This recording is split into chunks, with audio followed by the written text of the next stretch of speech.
À Felice Bauer, Prague, nuit du 26 au 27 janvier 1913. Je me suis penchée longuement sur les lettres de Hubble et maintenant il est tard.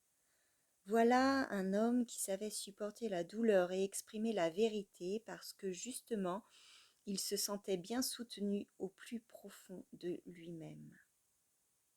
Aucun trait de son caractère n'est flou, il ne tremble pas alors qu'il a vécu à partir de sa 30e année entre deux femmes, qu'il avait deux familles, des morts çà et là.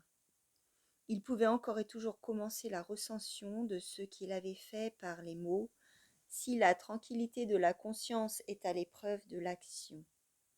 Comme je suis bien loin de tels hommes. Si je voulais, ne serait-ce qu'une fois, passer cet examen de conscience, je devrais passer ma vie à contempler les fluctuations de la conscience. Ainsi, je préfère me dérober, ne veux pas entendre parler d'un contrôle, et c'est seulement quand le pressentiment de ce qui se passe dans mon dos devient trop fort que j'en suis un peu abattue.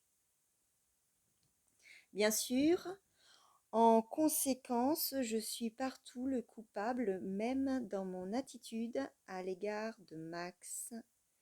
Je n'ai par amour, faiblesse, lâcheté, et pour beaucoup d'autres raisons en partie non repérables, pas toujours été honnête avec lui. Dans les petites choses, je ne lui ai pas toujours emboîté le pas, mais même pour des choses importantes, je ne l'ai pas toujours été. Mais il me répugne d'écrire là-dessus. Je ne peux pas, ma chérie, pas aujourd'hui, n'en sois pas fâchée, comprends-le.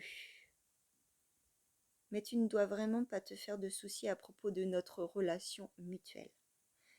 Tu aurais dû nous voir rire hier soir, nous étions seuls ensemble au café, son amitié pour moi est inaltérable. La mienne pour lui aussi, mais le centre de gravité de cette amitié est en moi seule. De ce fait, je suis seule à savoir quand elle vacille, et ainsi avec la souffrance que j'en éprouve seule, je peux payer la dette qui pareillement n'appartient qu'à moi.